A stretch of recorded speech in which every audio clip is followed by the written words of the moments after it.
أعوذ بالله من الشيطان الرجيم. بسم الله الرحمن الرحيم. إن الحمد لله تعالى نحمده ونستعينه ونستغفره ونعوذ بالله تعالى من شرور أنفسنا ومن سيئات أعمالنا. من يهده الله فلا مضل له ومن يضلل فلا هادي له، وأشهد أن لا إله إلا الله وحده لا شريك له، وأشهد أن محمدا عبده ورسوله. رب اشرح لي صدري ويسر لي أمري واحلل عقدة من لساني يفقهوا قولي. اللهم إني أسألك البر والتقوى ومن العمل ما ترضى. اللهم إني أعوذ بك أن أشرك بك وأنا أعلم وأستغفرك لما لا أعلم.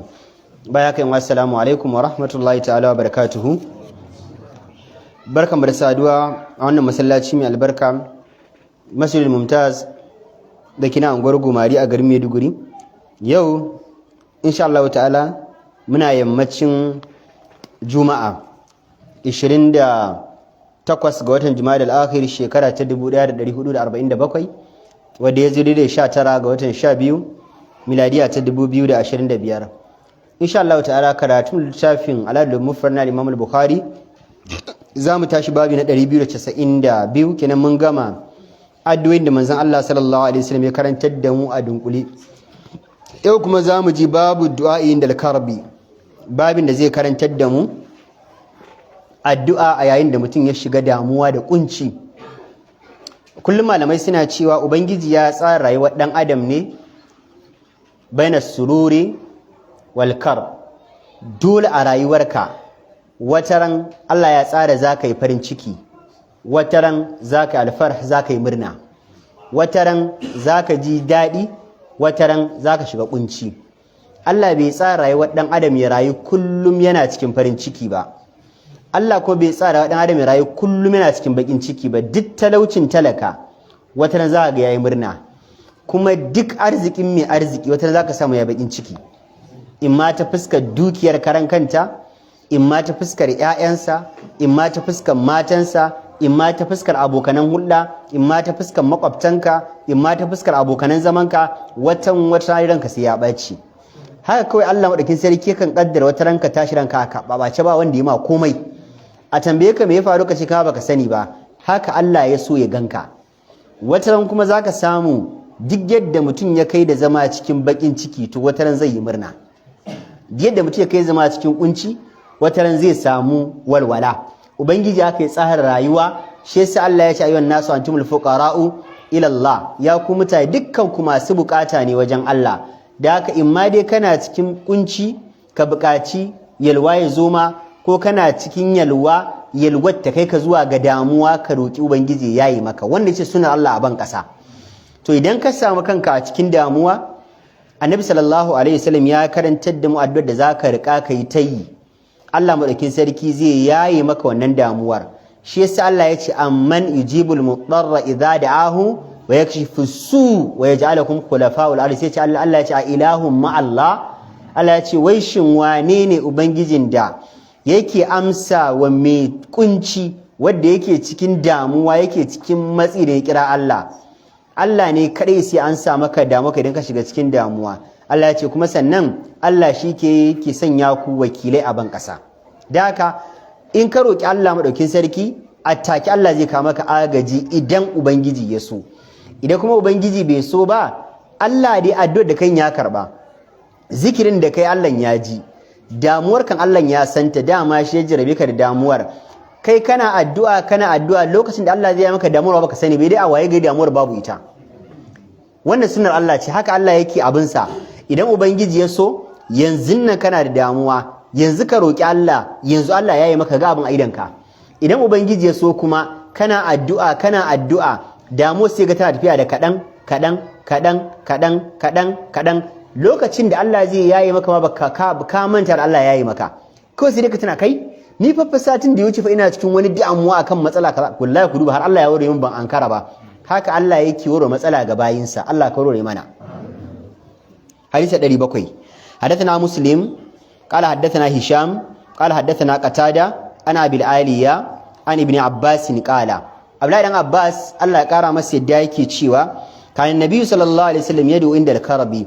Annabi sallallahu alaihi wasallam ya kasance yana addu'a yayin da ya shiga kunci, ya shiga damuwa, wannan yake nuna maka cewa mutum ya shiga damuwa ba wai kashi bane, tunda annabi sallallahu alaihi wasallam da kanshi yana shiga damuwa.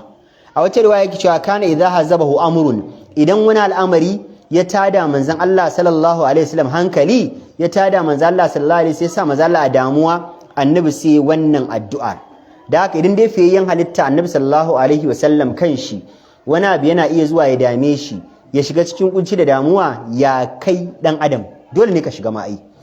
Annabi sallallahu alaihi wasallam yana zaune a garin Madina da sahabbai ana rayuwa, kawai sai ya samu labarin ganan mutanen Larabawa sun yi gungun mutum 10,000 sun kawo masa hari, za su tada garin Madina gaba daya. Dole hankalin annabi tashi, an zo za'awa garin Madina ƙawanya da shi da sahabban shi maza da mata da yara da dabbobi da komai su ake ayi kurmus, ya zama ba wanda zai fita.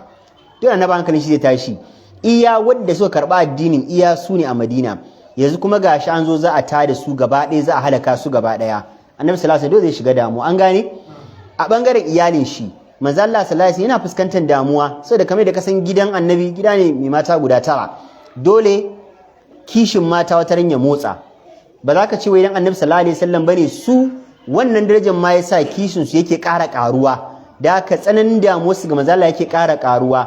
Wani lokaci damuwar mata yana iya sa manzon Allah sallallahu alaihi wasallam a cikin damuwa, musamman kishin da yake faruwa tsakanin Zainab binti Jahash, Hafsat binti Umar, Nana Aisha radiyallahu anhum. Wa'annan sahabbai guda uku matan san kishi yana da zafi saboda kowace tana ganin ita ma ita ce. Wata manzon Allah sallallahu alaihi wasallam yana fuskantar damuwa. Aisha takan samu damuwa ita da manzon Allah a abin da babu wata mata a ciki. Kai ya Allah, akwai wutan nan aikan. Wani ya fitar Allah ya musu magana wani.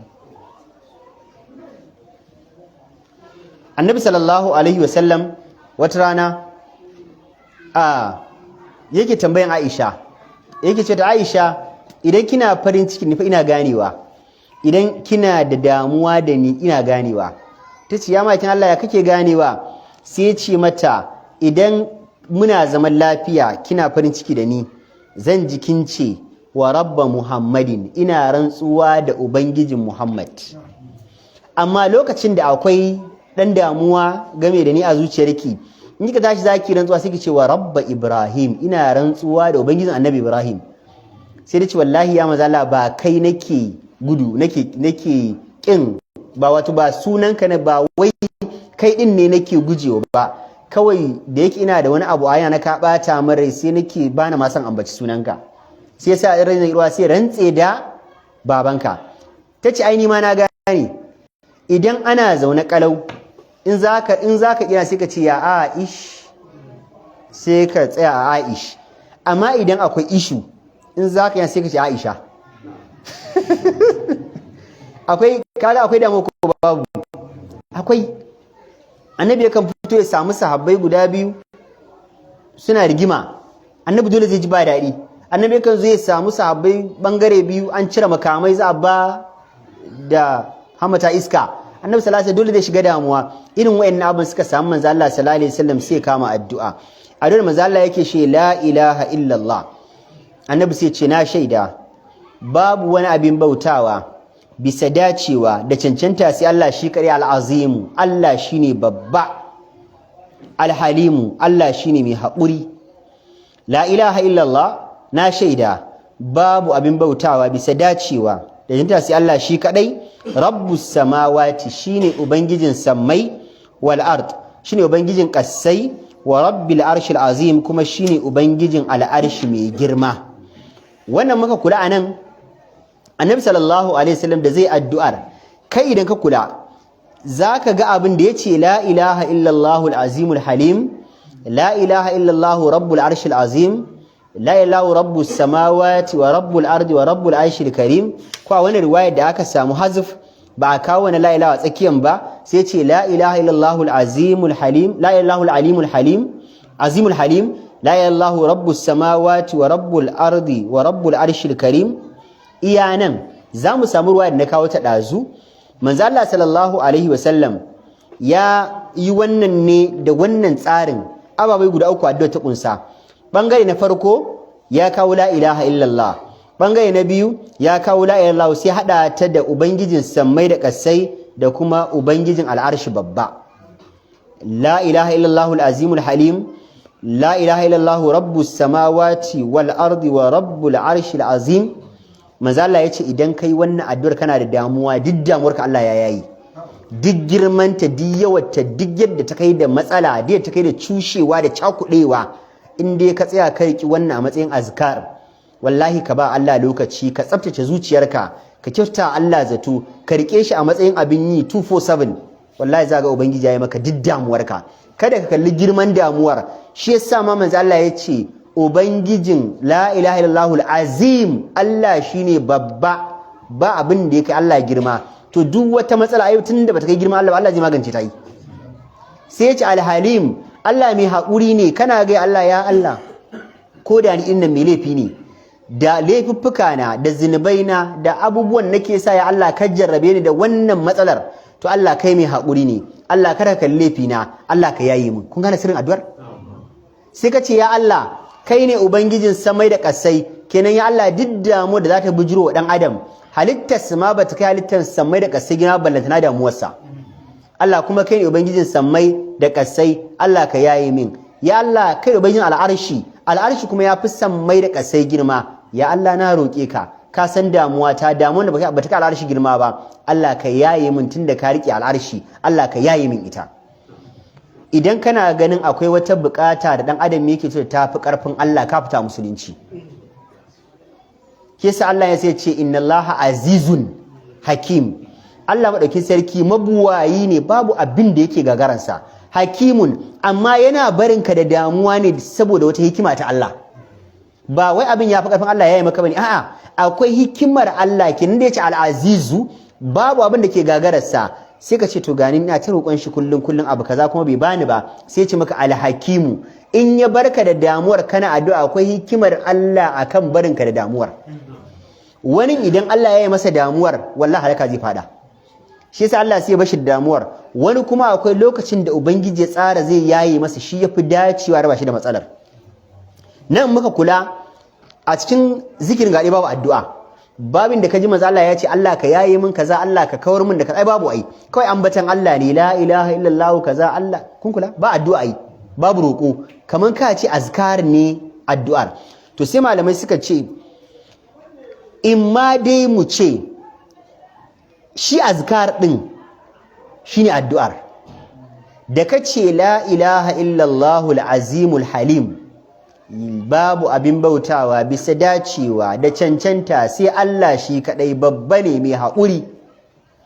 La ilaha illallah rabbus samawati wal ardi, babu abin bauta bisa dacewa da cancanta, kai ne ubangijin al'arshi, ubangijin sammai da ƙasai. Wa rabbul arshil azim, kai ne ubangijin al'arshi babba.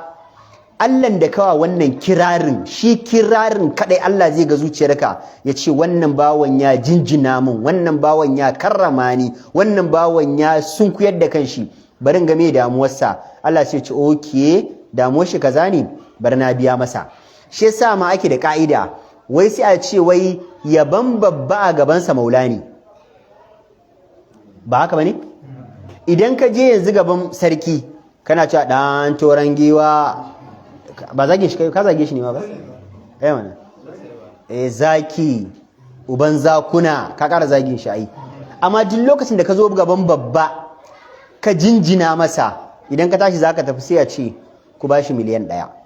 Yanzu kai ka ga ba roƙo kai ba, amma abin da kai na jinjinawa da girmamawa da kambamawa shi ya fahimce shi a matsayin me? Roƙo. Bawa ma yake nuna fahimtar balantana ubangiji? Shi ne fassara farko. Fassara ta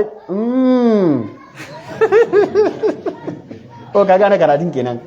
Fassara ta biyu malamai suka ce shi wannan zikirin shimfiɗa ne. Malaman farko suka ce ba shimfiɗa bane. Ai Annabi sallallahu alaihi wasallam ya ce mana babu mutumin da zai roki Allah da addu'ar Annabi Yunus da ya ce la ilaha illa anta subhanaka inni kuntu minaz zalimin, cewa kai la ilaha illa anta, ya Allah babu abin bautawa bisa dacewa da cancanta sai kai kadai, ya Allah tsarki ya tabbata gare ka, na zan cikin azzalimai. Allah sai ya kalli halin da kake cike ce to dama laifi kaza kaza kamin yasa na jarrabe ka da kaza, tunda ka yadda kai azzalimi ne ka zalunci kanka, ka yi itirafi ka yadda baka yi, Allah sai to barin yayi maka waccan damuwar. Annabi sai ya ce babu bawan da zai shiga kunci ya roki Allah da wannan zikirin na Annabi Yunus face sai Allah ya yayi masa. A cikin wani babu Allahumma kaza wa Allahumma kaza na ma roƙo zikiri ne, kun bince ni? Don haka sai malamai suka ce kawai idan ka riƙe azkar ɗin kana ta yi ba sai ka roƙi Allah ba, kawai roƙo kake yi. Ai abin da ke cikin suratu Ibrahim ya nuna mana haka ma. Wa ta'zana rabbukum la in shakartum la azidannakum. Ubangijinku ya shelanta cewa matukar kun gode min, Allah ya ce zan ƙara muku. Yanzu idan ka ce alhamdulillah alhamdulillah da safa da misali za ka kwanta kai 33 da safa kai guda 100 kamar da manzo Allah ya karantar da mu. Ai yabo kawai Allah, godiya kawai Allah ba tare da ka bujiro da wani abu a kwalokon da Allah ya baka ba, kawai kana ta alhamdulillah alhamdulillah. Manzon Allah ya ce kana yi ubangiji na ƙara maka ni'imomi. Yanzu a cikin alhamdulillahin nan roƙo ne ko ba roƙo ba? Kaga godiya kawai Allah amma a cikinsa akwai roƙo. Tunda Allah ya ce in ka gode min zan ƙara ma, kenan godiyar roƙo ne. Fanima wai bi gane ba kawai me ne matsalan? Wai bi gane ba? Adamu kowa ya gane? Ahmad shol ba? In ci gaba? Da haka sai malamai suka ce ko dai mu ɗauke shi a matsayin kawai yin azkar ɗin kaɗai roƙo ne don Allah ne, ko kuma mu ce shimfiɗa ce, kenan idan ka yi wannan zikirin sai ka ɗaga hannu ka gaya Allah damuwarka. Amma maganan malaman farko cewa riƙon zikirin kaɗai shine addu'ar shi yafi inganci. Da kana da damuwa ka kama ka yi ta ba kauta ba tsayawa, Allah maɗaukin sarki zai kawo maka agaji ba adadi. Kawai za ka yi ta yi ne har sai damuwar ta kau, za ka yi ta yi lokacin da ta kau kuma shikenan sai ka yi Allah godiya, tunda Allah ya yaye maka ya miya gurbi da abin da kake so, sai ka Allah godiya dan saboda ya ƙara maka ni'ima. An gane? Mu kula nan Annabi sallallahu alaihi wasallam sai ya ce la ilaha illallah al-azimul halim. Na shaida babu abin bautawa bisa dacewa da cancanta sai Allah shi kadai. Allah shine babba, Allah shine mai haƙuri. Kana gaya wa Allah cewa kai fa mai laifi ne, kuma tarbiyyar da Ubangiji ya baka shine kowane hali ka shiga ba za ka ɗauke bauta ga shi Allah ba. Duk yadda kuke da mutum in ababin ɗan adam ne, duk da kuke da shi ababin aminantaka da abokantaka da kirki, matuƙar zai jefa ka a bala'i kana yarbuwa da shi. Haka ne? Kowaye shi. Ɗa ma yake haƙura da mahaifinsa ya jefa shi a bala'i, ko mahaifi ya haƙura ɗan ya jefa shi a bala'i, ballantana aboki da aboki. To amma saboda Ubangiji ne yanzu ya jefa ka a masifar, sai kake so ka nuna wa Allah cewa kana da tarbiyya, kana da hankalin da Allah fa Ubangijinka ne shi ya halicce ka, ba irin mu'amalar da kake sauran mutane bane. In wani ne jefa ka a masifa zaka fita layinsa ne. To amma yanzu sai kake nuna wa Allah cewa ya Allah kai ne Ubangiji na, Allah kai ne mahalicci na, Allah babu wanda isa jefa na wannan masifar sai kai, kuma ya Allah babu wajen wanda na isa in je yaye min sai kai. Allah na dawo gare ka, Allah ka yaye min. Sai kai cewa babu wani abin bautawa Allah sai kai. Yanzu kana nuna Allah cewa kai fa mai tarbiyya ne, ka haƙura da duk halin da Ubangiji ya jefa ka, ka san Allah ne ya jefa ka, ko babu wanda isa cire ka sai Allah. Sannan kana nuna Allah cewa a duk abin da Allah ya maka kai ka san babu sharri. Shi saka yace al-azimu, Allah kai ne babba, al-halimu, Allah hakan ma da ka jarrabe da wannan musiba Allah na san kai haƙuri da ni. Da haka kai ka san a abin da Allah ya jefa ka akwai wani alkhairin da Ubangiji zai maka. Kai ka sani. Duk lokacin da ka fada damuwa, wallahi tallahi billahi rantsuwa guda uku nayi, babu kafara a kaina bayan wannan damuwar alkhairi zai biyo baya insha Allah.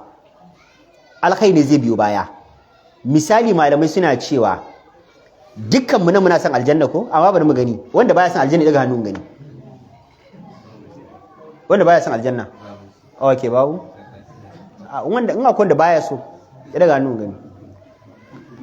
akwai wani yaro garin biyu shekara 3 ba aka ce shekara 4 aka ce shi dan aljanna ya dinga kuka ya fi awa yana kuka aka ce me ce an ce mishi dan aljanna aka ce me kana so ya je ni wuta ina so shi wuta yana so laifin sa an ce shi dan aljanna kaga da yake bai san aljanna bane bai san wutar bane aka ce me sai ya ce to kowa ma ya ce aljanna shi yasa baya so sai ya gode yaro kai tunani yanzu kowa mai na san aljanna anan haka ne to shikenan ubangiji ya tsara a shiga aljanna a duniya Allah bai tsara haka ba Allah ya tsara a shiga aljanna ba a mutu ba to amma kuma mutuwa tana da ciwo shi yasa Allah ya ce kullu nafsin za'iqatul maut ina ga za'iqa dandanawa akwai ciwo annabi da zai rasu cewa yake la ilaha illallah annabi ce na shaida babu abin bautawa bisa dacewa da cancanta sai Allah shi ka inna lil mauti la sakarat annabi ce wallahi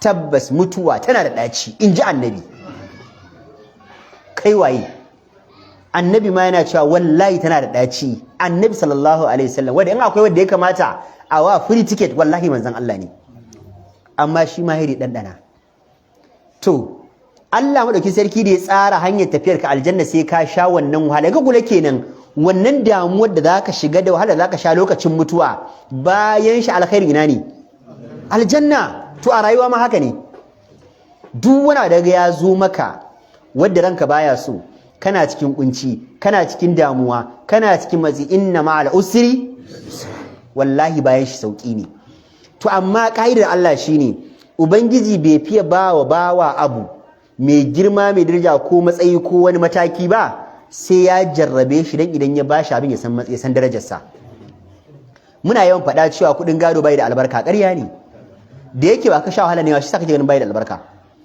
kuɗin da ka sha wahalar neman sa kana tattala shi amma babanka ne ya sha wahala tattalawa yake kuna cewa tsohon ne ya ki mutuwa mu gaji kuɗi ko yana mutuwa ka siya mota ka siya gida ka biya sadaki miliyan 5 ka yi aure kafin shekara 2 kuɗin ya ƙare dama an ce kuɗin gado bai da albarka naka ne bai yi albarka dan baka san wahalar neman sa bane wanda kake shan wahala kana ne ba yana albarka a hannunka ai kun gane karatun ubangiji in yanzu yana so ya baka wani abu mai amfani Allah sai saka sha wahala baban da ya sha wahala wajen tara kuɗin da Allah ya bashi kuɗin ya san daje kuɗi ko bai san daje kuɗin ba ya sani ɗanka zai iya satan kuɗinka 300 ya kashe a rana ɗaya kai a gidanka da safe ko ake karyawa da shi saboda baka so kuɗin ya ƙare me yasa kake da saboda ka san wahalar da ka sha kun gane karatun duk wani abu da zai maka amfani galibi sunnar Allah shine sai ka sha wahala ya sa ka a damuwa ya sa ka kunci sannan Allah yake baka tsarin Allah shi dan ka san darajarsa malamai suna cewa me hikimar da yasa Allah ya fidda mu aljanna bayan kuma Allah ya san aljanna a cikin mu me yasa Allah bai raba tun a lahiran tun kafin annabi Adam ya zo duniya ba a ce yan wuta su tafi yan aljanna mu tafi aljanna me yasa Allah bai yi haka ba yan wuta za su gaba a musu adalci ba saboda ba su dama sun yi kafircin ba ko worst part mu yan aljanna ba mu ga darajar aljannan ba za mu na gana a aljanna ne a cikin aljannan ma ba za ga darajar ta ba amma da yake ka zo ka sha wahala ka yi qiyamul layli ka yi sallan asbahi ka yi azumi a watan ramadana ka yi kaza kullu sai Allah ya baka aljanna idan kai sai ga darajar ta saboda ka sha wahala wajen neman ta amma Allah ya riga sai aljanna ci mu da yan wuta cikin mu Allah ya riga ya sani me yasa Allah ya tsara mu zo mu sha wannan wahalar dan mu ga darajar ta to ubangiji yana sa bawa a damuwa ne dan idan ya biyo masa baya da alkhairi ya san darajar alkhairin ba ka bai san darajar alkhairin ba mun gane sirrin abu na biyu suka ce idan uba yana so daga darajar ka Allah yana so daga darajar ka ya martaba ka ya girmama ka Allah sai ya kawo maka wata jarrabawa a cikin jarrabawa in ba mu manta ba Obasanjo daga prison sai ina Sevilla da ya sha wahala a prison sakamakon wahalar me ya zama masa shugaban kasa in yanzu anan zaka zo shugaban kasa kai ka prison shekara 5 ba zaka ce akai ka ba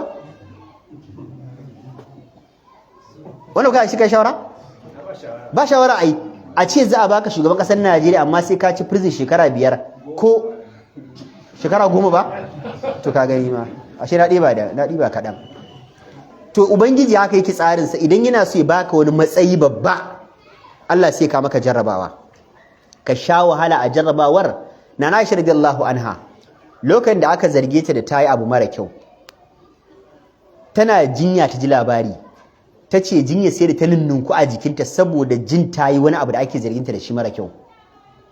Amma da Ubangiji ya wanke na Aisha bayan ta sha wahala da Allah ya wanke ta, ayoyin ga sunan ana karanta su a Ƙur'ani har duniya ta tashi. Aisha ta yi daraja ko ta daraja ba? Da ba dan Ubangiji ya kaddara waccan damuwar ba, da ba za ta samu wannan falalar ba. Kun gane karatun? Kun gane karatun? Annabi sallallahu alaihi wasallam an bashi annabta, amma ya sha wahala kafin annabcin ya tsaya. An fasa masa kai, an mar jina-jina, an ƙaryata shi, an ce masa boka, an ce masa maƙaryaci, an ce masa matsafi, an kore shi a garinsa. Mahaifarsa wadda ba inda ya sani sai nan, da iyalinsa da matar shi da komai, ya bar garin da kafa akan abin hawa ya tafi har kilomita 560. Da ya sha wannan wahalar daga ƙarshe bai zama masa nasara ba, bai zama ɗaukaka ba. Duk lokacin da ka shiga damuwa, abin da Allah yake so nuna maka kenan, ɗaukaka ce take zuwa, ko wani matsayi ne ke zuwa, ko wani buɗi ne ke zuwa, ko wani alkhairi ne ke biyo baya. Shi yasa Allah ya ce duk wani kunci bayan shi akwai sauki, inna ma'al usri yusra. Sannan Allah madaukakin sarki wani lokaci yakan tunkuɗe wa bawa wani abu na musiba da zai afka masa da wata jarabar same shi. Ai duk muna wa juna wannan addu'a. Idan mun ga mutum wani musiba ta same shi yana cikin kunci mu ce to Allah ya sa shi ne mafi alkhairi. Ba ka muke cewa ba? Gidan shi ya kone, motar shi ta yi hatsari, an gane ai. Ginin shi ya rushe a damuna, wani abu ya faru, sai mu ce kai wani Allah ya sa shi ne mafi alkhairi. Allah ya sa wata musiba ba Allah ya tsere. Kwarai sunnar manzon Allah ne. Idan ubangiji na so ya tare maka wata musiba babba, Allah sai ya jarrabe ka da wani abu na damuwa. Inda ba don wannan damuwar ta same ka ba, wallahi da wata masifa zaka da mai ka rasa rayuwarka a ciki. Amma Allah sai ya jarabe ka da targade, ya jarabe ka da wani tsagewan kashi, ba don haka ba konewa za ka yi musu a cikin wuta. Kaga sai ka ce yanzu gwanda wannan damuwar da wanda take tunkarar ka. Wannan shine sunan Allah madaukin sarki cikin bayansa. Da haka kullum abin da yake shine kada bawa ya dinga muna Allah zato. Ya ce ni ya haka ne, daga na fita wannan masifar sai in fada wannan, ina fita a wannan. Kada ka muna Allah zato, kullum ka dinga kyauta Allah zato cewa gata ne sa Ubangiji ya maka hakan, kuma Ubangiji ba kyale ka yake so yayi ba. Sannan kama bar duka wannan malamai suka ce babban bukatar musulmi shine ga ya tara lada. Ko ba shi bane? Sallar magariba da muka yi, me muke nema a wajen Allah? Lada ko zunubi? Lada. Zaman mu yanzu da muke jin karatu, me muke nema? Lada. Sallar isha da zamu muke nema? Karatun Qur'ani me muke nema? Duk rayuwar dan adam ka kula lada yake nema. Ubangiji babban abin da Allah ya tanadar a cikin damuwa da Allah yake jaraban bawa da shi abu biyu ne. Kuma Allah yana magatan at the same time a lokaci guda. Idan yanzu Allah ya sa ma wani damuwa a ranka, a take Allah madaukin sarki sai dai wannan damuwar zai ɗebi zinubanka masu yawa ya kankare ci duk azubar. Kaga gata na farko? Gata na biyu, bayan an zubar da zinubanka, Ubangiji kuma sai ya ce to wajen a mai gurbin shi da lada. Bayan an sa Allah sai ya ce a ninka. Dan Allah da Ubangiji ya jarrabe ka da wannan damuwar, gata ya maku rashin gata. Amma mu yan adam gaskiya ba masu. Kuma ba wai laifi bane ka ji baka so, halitta ce a jikinka.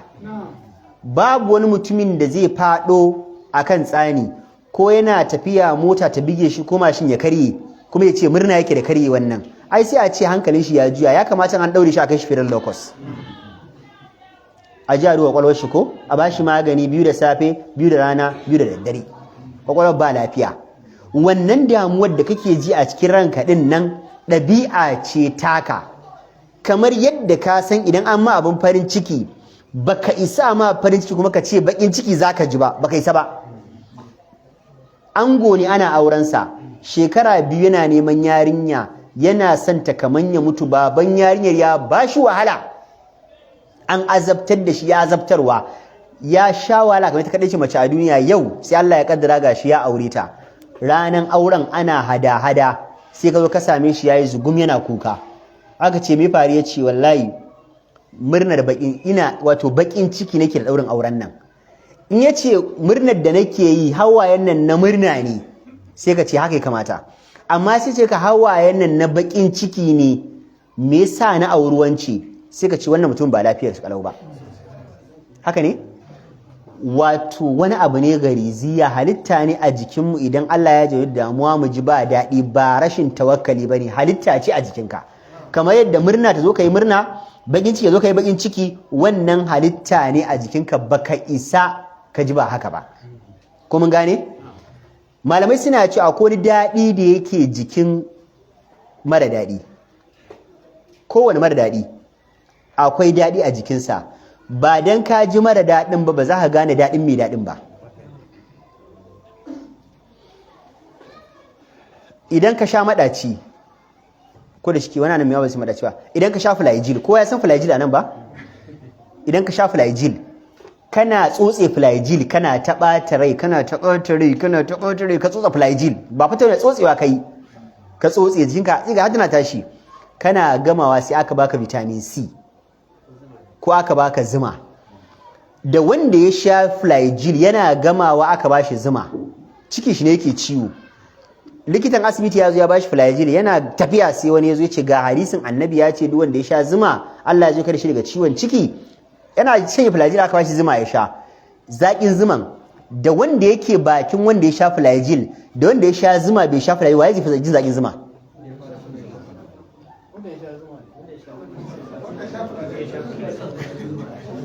Malam Usman, wanda ya ji ɗaci, ku fita da ita mana, wanda ya ji ɗaci yana gama jin ɗacin ya ji zaƙi, ya fi gane zaƙin. An gane? Ya fi gane zaƙin. Saboda a bayan zaƙin akwai wani abu da yake kishantar zaƙin. Kada ka duba initials ɗin, kada ka duba yana gama jin ɗacin, ba yana ayin kai comparing ɗacin da zaƙin, in yi comparing zai ji zaƙin kamar ba zaƙin da ya saba ji ba ne. To shi yasa malamai suka ce idan Ubangiji yana so ya faranta maka rai, sai Allah maɗaukin sarki ya jarrabe ka, kana cikin ƙuncin, Allah kawai sai ka maka mafita, kawai sai ga Allah maka bazata, wannan matsalar at a spot sai ga Allah ya yi ta. Inda Ubangiji ya kawo maka abin babu wannan damuwar na nema, to ba za ka ji daɗi yadda kamata ka ji daɗin ba.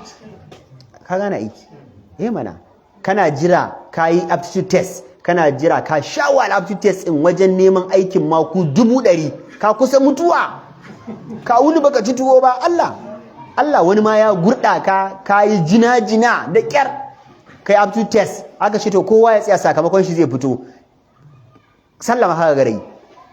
Saboda kana jiran ka ji sakamakon ka wuni baka ci tuwo ba. Idan aka ce ka ci, dan girman Allah da kai da wanda yana ɗaki a kwamfuta yana kwanci akan gadon shi da fanka da AC, aka ce ya ci, waye a cikin waye zai fi murna? Saboda ka fi shi shan wahala.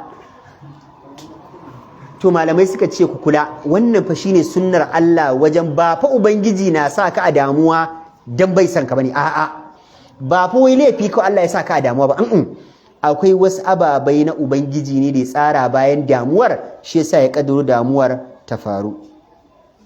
Sannan wani zai tunani, to ya manzon Allah ya ce la ilaha illallah al-azim al-halim, me yasa Allah ya manzo Allah ya ce na shaida babu abin bautawa bisa dacewa da cancanta sai Allah babba kuma mai haƙuri.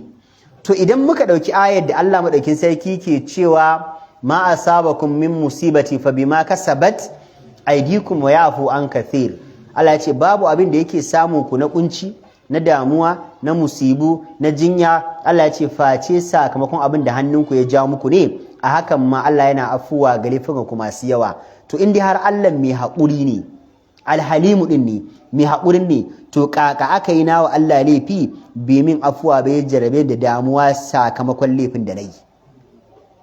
Kun gane tambayar?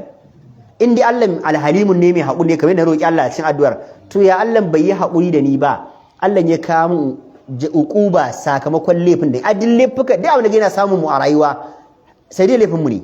Haka Allah ya ce ma a sami musibatin, babu wata musiba da za ta same ku, Allah ya ce face sai dai abin da hannunku ya ja muku laifuka. A hakan ma ba din laifi Allah yake kama ku da uquba ba, yana muku afuwa. To in dai Allah mai haƙuri, to me ya faru ya mun uquba? Malamai suka ce haƙurin Allah ne ma yake a kanka. Wallahi ba dan haƙurin Allah ba, ka kaddara kayi ƙarya, kayi zina, kayi caca, ko kuma kayi gulma, kayi giba, kayi annamimanci, kowan mu anan akwai laifin da yake wa Allah. Allah kuma ya tsara idan kai laifi ba nin baka ne. In Allah bai yafe ba to zai maka uquba. Wajen uquban nan waje biyu ne. Ko dai ma uquba a duniya ko dai ma uquba a lahira. Idan aka je lahira Allah zai maka uquba, zai hukunta ka akan laifin da ka masa. Aina Allah zai hukunta ka? A wuta. Idan ubangiji yanzu ya dauki uqubar da ya kamata ya ma a wutar jahannama, sai sa maka zafin zazzabin duniya ya zama shine uqubar da ya ma akan laifi da kai, kai wanne zaka zaba? Zafin zazzabi ko zafin wutar jahannama? Kenan ubangiji ya yi haƙuri da bai kai ka lahira ya ƙona ka ba a zafin jahannama, ya hada ka da zafin zazzabi. Allah ya haƙuri ko Allah bai haƙuri ba? Kenan har yin suna Allah al-Halimu din kenan nan. A bayan ya yi haƙuri bai maka hukuba a lahira ba, ya maka abin a duniya dadan kuma abin da za ka ɗauka, la yukallifu Allahu nafsan illa wus'aha, ya san za ka ya ɗaura maka in ka warke kuma ubangiji ya biyo maka baya da alkhairai, ɗaukaka, arziki, kafara zinubai, ƙarin lada, ɗaukakan daraja, samun wadata. Annabi Ayyub mun sha ba da labarin sa, ka duba wata 18 sai na jinya iya jinya, sai dai zama malamai suna cewa da zama skeleton. Amma daga ƙarshe Allah ya ce muka dawo masa da ƴaƴansa, duk ƴaƴan shi masu mutu, dukiyar shi multimillion ta ƙare, amma Allah ya ce da ya ci wannan jarabawar damuwar jinyar, Allah ya ce muka dawo masa da ƴaƴansa da ninkin dukiyarsa, kai har sai da aka waye gari shi a babun kuɗi ruwan gwalagwai Allah ya mishi daga sama. Bayan ya gama me jinya damuwa ne ko farin ciki, amma a baya shi ne wannan arzikin ya zo. Kun gane karatun yanzu? Kenan duk damuwa da take samun bawa bayanta akwai alkhairi. Fatanmu Allah ya bamu wanda zamu ya dauka. Kar Allah ya jarrabe mu da abin da zai baran mana da imani. Kawai shine abin da zaka roki Allah. Kuma Allah ya ce ba zai daura maka abin da yafi karfin ka ba. Duk abin da ya daura maka to wallahi Allah ya san zaka iya ne. Wanda Allah ya san ba zai iya ba wallahi ba zai daura masa ba. Manzo Allah ya ce akwai mutumin da Allah ya sani in bai bashi kuɗi ba wallahi akwai matsala. Allah ya sani akwai matsala in bai bashi kuɗi ba. Allah sai ya bashi kuɗi dan kare zama matsala.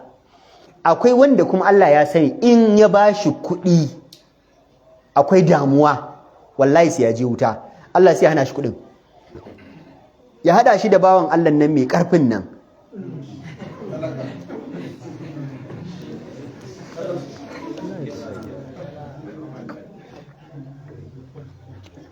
Ai ƙarfinsa iya ƙarfi ne.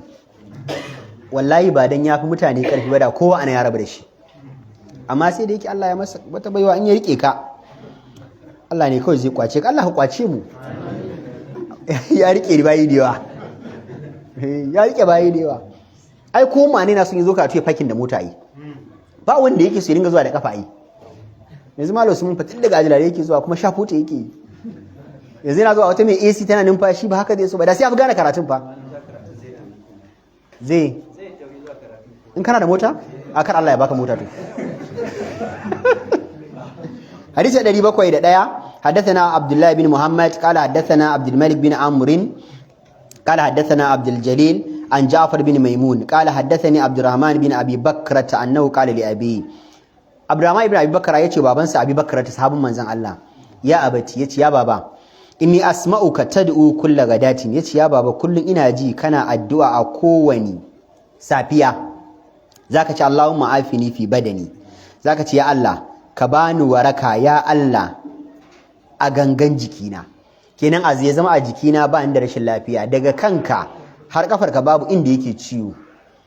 Abin da yasa manzo Allah yake addu'a na Allah ka bani waraka a gangan jikina, manzo Allah ya nuna mana hadisin مثل من في توادهم وتراهمهم وتعاطفهم مثل الجسد الواحد إذا اشتكى من عضو تداعى له سائر الجسد بالسهر والحمى.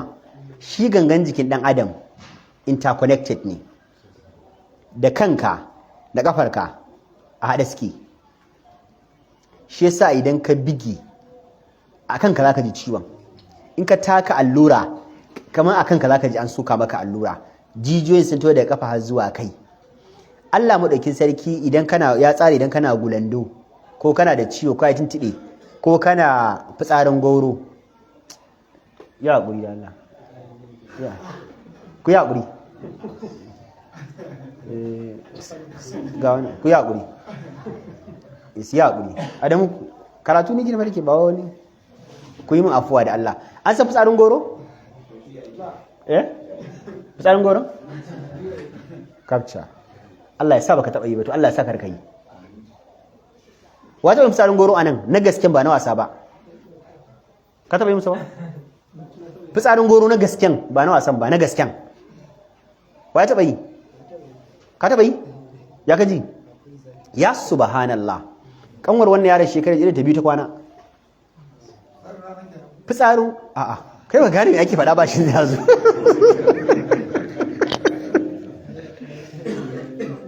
kamar ka gane shi ba gane karatun ba fitsarin goro wani kurji ne mai ɗiwa yake fitowa mutum a gwiwa ba kai saka yi sujada ba kai saka yi ruku'u ba tafiya ma sai ka dinga sandarar da kafa ya dinga sama kaluluwa a cikin shi dan karami ba zai gira ba kuma ba zai barka sake ba shi sai zafin bala'i kaga a gwiwa fa yake amma wani kaluwan a hammata za ka yi gashi a nan amma kaluwa a hammata ka yadda jikin mutum a haɗe yake to shi sa manzo Allah ya ce ya Allah ka bani waraka daga kaina Allah har kafata kar in dinga jinya dan idan kana jinya ibada ma sai ta gagare ka waye taɓa yin kankare a nan ka taɓa yin ba kankare ba ya kaji wata ciwon haƙori a nan ciwon kunne ka gani ba sai ka ji zazzaɓi duka jikinka me ya haɗa kunnenka da zazzaɓi to amma da yake duka jikin da ya sa manzo Allah ya ce Allah duka jikina daga kaina har kafa Allah bani lafiya Allahumma afini fi sam'i manzo Allah sai ya ce ya Allah ka bani waraka a jina ya Allah jina ka bani waraka malamai suna cewa duk addu'a da ga manzon Allah yayi Allah ka bani waraka abu kaza wallahi tallahi wannan abin akwai abin da Allah ya ajiye cikinsa jinkan nan hikimar Allah da yake sa kake ji da ka san irin mechanisms da Allah ya ajiye wallahi za ka roƙi ubangiji ya baka waraka a jinka don karka jiyo abin da masifa ne ka ji Allah ya ƙona ka da shi yazina magana kuna jina a tsarin maganar da nake kuke jina matakin da take zuwa kunnuwanku ba yadda nake faɗa ba ne idan magana ta zo kunnen mutum wannan kunnen wajen shi yake tara maganar zai tare muryar maganar da kake ji shi wannan fatar aikinta kenan ta tare muryar da ta zo idan ta tare muryar da ta zo zai shiga ciki Allah ya wa kunnen naka wani tsakani a kona abu kaman ganga shine zai ɗauki maganar zai ba ta dama ta wuce idan ba haka ba maganar da ka ji ba ta iya wucewa ba idan ta wuce wannan matakin shi yasa yanzu idan mutum na jin earpiece in ya cire zaka ga baya ji sosai sai ya sa kusa saboda ubangiji haka ya tsara shi murya tana zuwa tana yin ƙasa ne yadda nake magana yanzu ta zo kunnanka ba haka take wucewa ba in zan zo kunnanka ne magana da nake magana yanzu ai zaka ji kanka zai fara ciwo ai kalmar zaka yi saboda ya wuce volume da kwakwalwarka kunnanka zai wuce standing wannan gangar za ta iya jura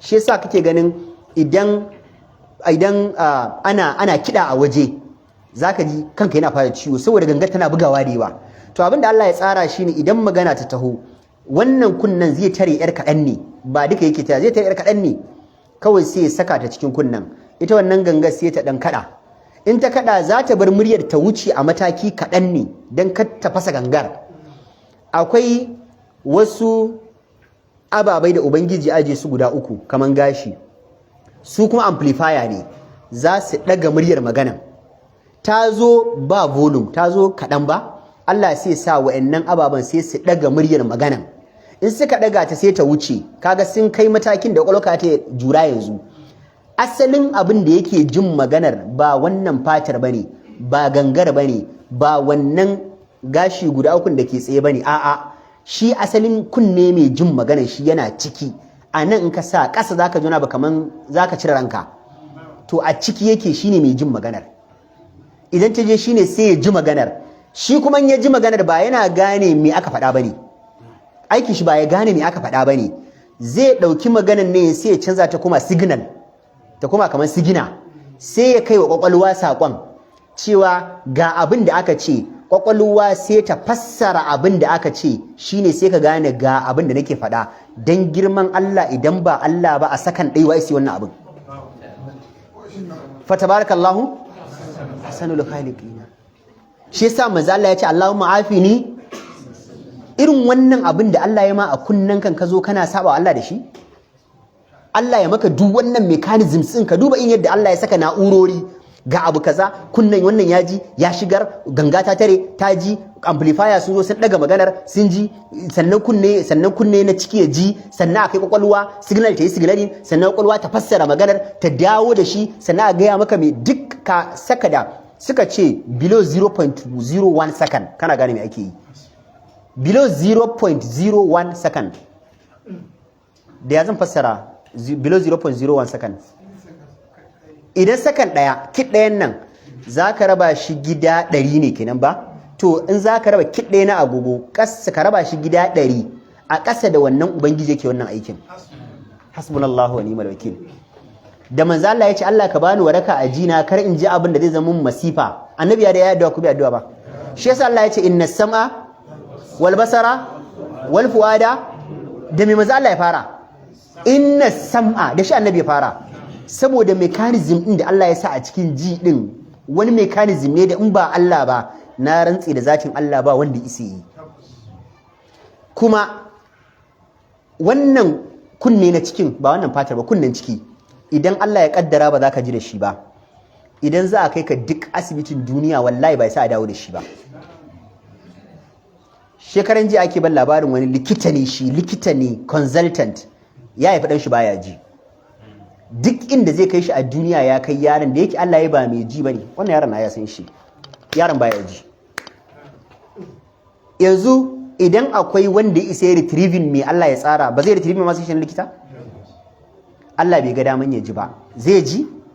Wannan ni'imar da Allah ya hana wani, kai sai Allah ya baka, kuma sai ka ce Allah faɗa zan yi da kai akan wannan ni'imar, ai kawo Allah butulci.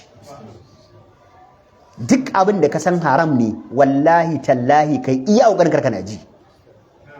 Kiɗa mu haƙura kar mu na ji, batsa kar mu na ji, asirin wani karka na ji. Duk abin da sabon Allah ne, idan kunnen ka ya ji, Allah ya ce wallahi sai na tambaye ka kiyama, na baka kunne ga aikin da nayi, ka je ka saba mu, Allah zai ce ka mun bayani. Ka inna lillahi wa inna ilaihi raji'un. Ya Allah ka yafe mana. Waya cikin anan baya ciki to? Akwai wanda baya ciki anan? Da nace Allah ya yafe mana, ko inna kullun fi hafa. Yanzu ka ce ba za ka kunna kiɗa a mota, ba za ka kunna kiɗa a gida, ba za ka kunna kiɗa, sai dai karka Facebook,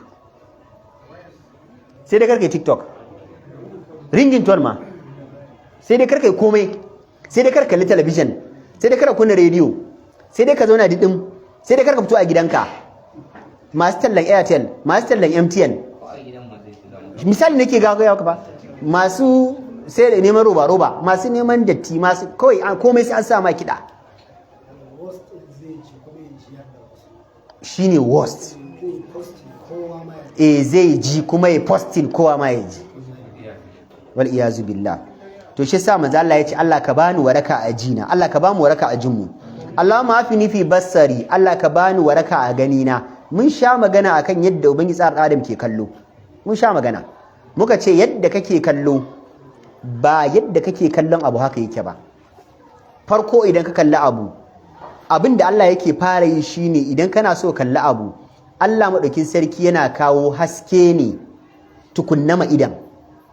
Ina so in ga Muhammadu yanzu, ba Muhammadin zan fara kallo ba, farko sai Allah ya ba wa idan nawa haske tukunna, idan ya ga haske tukunna farko, sannan hasken nan zai ba wa jijiyoyin idan saƙonnin su buɗe.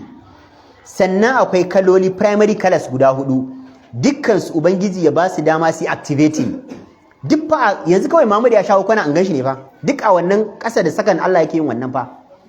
Sannan kalolin da ke jikinsa za a yi combining ɗinsu, idan akwai baki, idan akwai ja, idan akwai fari, akwai green, misali primary colors din nan idan babu secondary colors a hada tsakanin fari da baki da ja hada zai bada maroon tsakanin kaza da kaza duk a wannan mixed up din Allah zai hada a idanka sannan sai a isar da sako wannan abin da yake gaba ba shi yake kallo ba akwai lens a bayan shi ma akwai wani madubin sai wannan ya kalli Muhammadu a juye ɗaya shi kuma yana kallo a baibai sai ya kalla a baibai sai ya ga a kwakwalwa in ya kalla a juye wannan na baya shi yana juya abu ne sai ga kwakwalwa cewa ta juya sannan kwakwalwa ta juya sannan a gaya min kalan kayan jikinsa ga abin da ya cire yanzu ya cire baki ya sa ja duk a ƙasa da 0.02 seconds Allah yake yi shi yasa idan kana cikin yanzu muna cikin haske ba misali in ba muƙaddara nefa ne ana ɗauke wuta an kafa zama baka kallo me yasa baka kallo amma dan waje na kallo ai shine muka faɗi cewa farko ubangiji sai ya ba wa idan ka haske tukunna can sai wannan hasken ya yi janye na waje ya zo idan ya karbi na waje sai ka fara kallo a waje latest bincike da wata university a Cambridge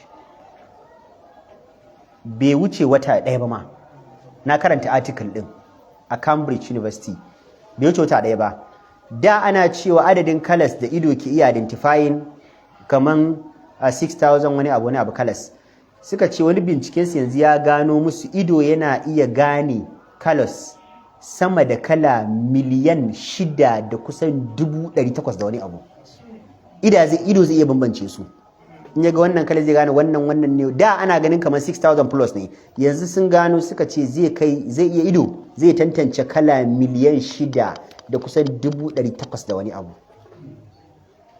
ido zai iya bambance wa'annan kalolin duka ya gane kai da manzo Allah ya ce Allah ka bani waraka idona ya kai addu'a ko bai kai addu'a ba duk da wannan abun fa gashi muna saba Allah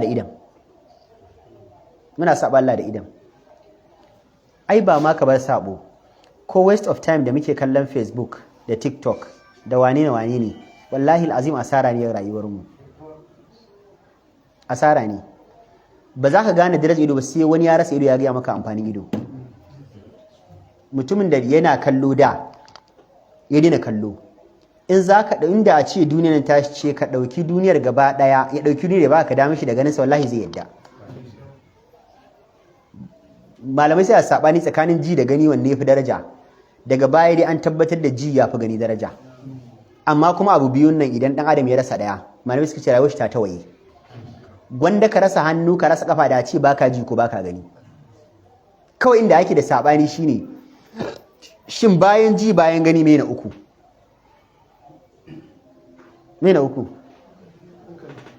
hankali masha Allah hankali man bukar mu ne manyan mutane bayan ji bayan gani me na uku a ni'imomi da suke zahirin jikin dan adam nima zahira ba nima batina irin su imani ba su muke magana ba nima khalqiyya ba khuluqiyya ba na halitta baki to harshe to bismillah na'am harshe na'am barakallahu fika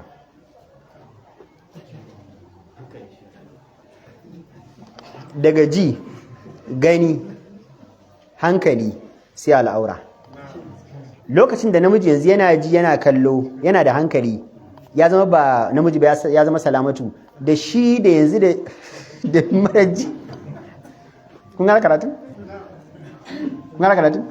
gaye iya gaye amma kuma ba hankali ba mutum ai yanzu wannan ya iya wanka amma kuma baya gani an samu tawa ko ba samu tawa ba mutum iya mutum ga mace iya mace son kowa kin wanda ya rasa amma ba ta ji wallahi dukkan ta nuna ba zai aura ba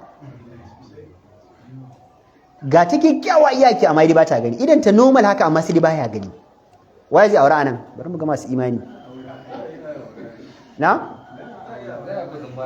Musa za ka yi aura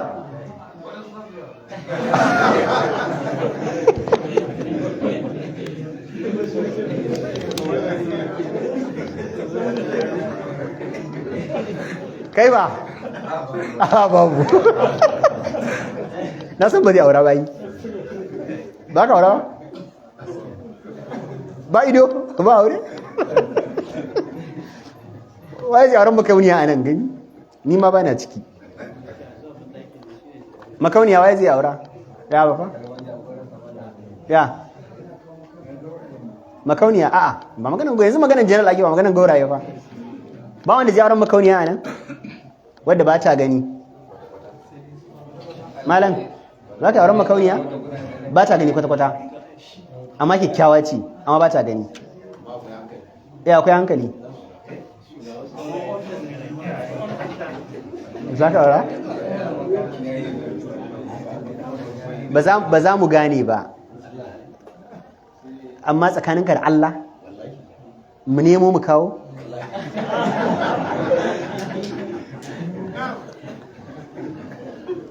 to wani ya biya sadakin mace ma ta makance baya aurenta ya biya sadaki kai wani yana da aurenta ma za ta samu larura ya sake ta nawa a gidan shi ma ta samu larura ya sake ta nawa tu'idu ha talatan yace babai na kana mai taso uku hina tumsi lokan da kai yammaci wa hina tusbihu talasan lokan da kai safiya ma kana yin sa uku wa taqulu zan ji kace Allahumma inni a'udhu bika min al-kufri wal faqri Abubakar sai ya ce kuma ya Allah yana ka tsare ni daga kafirci Allah ka tsare ni daga talauci kaji fa annabi ma yana da tsari daga talauci Allahumma inni a'udhu bika min azabil qabri Allah ka tsare ni daga azabar kabari la ilaha illa anta babu an bauta da gaskiya sai kai ya Allah to ya da tarahi ne tumsi yace ya baban kai yammaci ina ji kana yi su uku wannan addu'ar wai tusbi lokan da kai wadi ga kana yi su uku in kai yammaci sau uku kawai gari sau uku fa qala sai ce na'am bunayya sai ce ya dana tabbas yadda kaji ina yin nan uku Allahumma afini fi badani Allahumma afini fi sam'i Allahumma afini fi basari la ilaha illa anta sau uku sai in ce Allahumma inni a'udhu bika min al-kufri wal faqri Allahumma inni a'udhu bika min adhabil qabri la ilaha illa anta sau uku da safe sau uku da yamma yace sami'tu rasulullahi yaqulu bihinna naji annabi na yin addu'a da su shi yasa ni ma nake yi wa ana uhibbu an astanna bi sunnatihi yace kuma ni ina so naga ina sunnantuwa da sunnar manzon Allah ina so na zama ina aiki da karantarwar manzon Allah tunda annabi roki tsari daga talauci wallahi mu roki daga talauci kaji ka roki tsari daga talauci wata riwaya manzon Allah yace bainal kufri wal faqri manzon Allah yace tsakanin kafirci da talauci yar kofa yar wani yar katanga ce karama shi yasa wani da bai da tawakkali sosai idan talauci mai mummunan kamu wallahi sai ga ya zama dan fashi barawo dan sane wani kuma ya je kafirce ya shiga bokaye dan neman arziki dole sai ya zama arziki a dole shi ne ce maka kafircewan gaske fa in mutum ya je don boka kan ba ya kafirce ba wani kuma zai ridda ma saboda abin duniya nawa yaron na sha baku labari cewa an kama shi ya shiga cult amma sai ya bada mahaifiyarsa dai ba da mahaifiyar shi dan yayi kuɗi dama arne ne wannan da musulmi ne ba yanzu ya kafirci akan dukiya ba talauci ne kai shi Allah mu ka wadata muka azurta mu hadisin karshe sai mu tashi sabon babi ku ya guri حدثنا محمد بن عبد العزيز قال حدثنا عبد الملك بن الخطاب بن عبيد بن ابي بكرة قال حدثني راشد ابو محمد عن عبد الله بن الحارث قال سمعت ابن عباس يقول dan Abbas yace kan nabi ya qulu indal karbi annabi yana cewa annabi kan yi addu'a yayin damuwa sai ya ce la ilaha illallah al-azimul halim na shaida ba mu bauta bisa dace da sai Allah shi kadai al-azimu Allah shine babba al-halimu Allah shine mai haƙuri la ilaha illallah rabbul arshil azim na shaida ba mu bauta da gaskiya sai Allah shine ubangi al-arshi babba la ilaha illallah rabbus samawati wa rabbul ardi wa rabbul arshil karim na shaida Allah ne ka yan bauta ba wani bauta sai shi shine ubangijin sammai da kasai kuma shine ubangi al-arshi mai girma Allahumma masrif sharrahu manzala sai ce ya Allah wannan damuwar tawa akwai sharri tare da ita Allah ya kawar min da sharrinta ka kula abin da yasa manzo Allah ya ce Allah ya kawar min da sharrinta duk lokacin da damuwa ta dame ka sai wani tunani mara kyau ya zo maka wannan ba makawa in dai damuwa ta dame ka to akwai wani tunani mara kyau da zai zo to shi yasa manzo Allah yake cewa Allah wannan damuwar kaga tana damuna amma ya Allah sharrinta Allah ka kawar min idan ka fusata yanzu sai da mataka ta sai ka sake ta shari'a zo ko bai zo ba ya zo wani ya fusatar da kai sai baka sai kashe shi shari'a zo ko bai zo ba ya zo da haka idan ka fusata shi dan zai ta baka hudubobi zai ta baka fatawoyi kala wannan fatawar shi dan manzala ya ce ya Allah ka kawar da ni kada in aikata saboda in ka aikata na dama za ta biyo baya wani kuma zai sanadiyar tafiyar ka wuta ma Allah ka kiyaye shi mu za mu tashi babu dawin da istikara addu'a da ake ne yayin istikhara ba ma istikhara sai mun tashi aure ko to za mu jira na yace cewa istikhara ba wai na aure bane kadai amma kan mutum ya ce malam ya ake istikhara to budurwa ya gani zai yi aure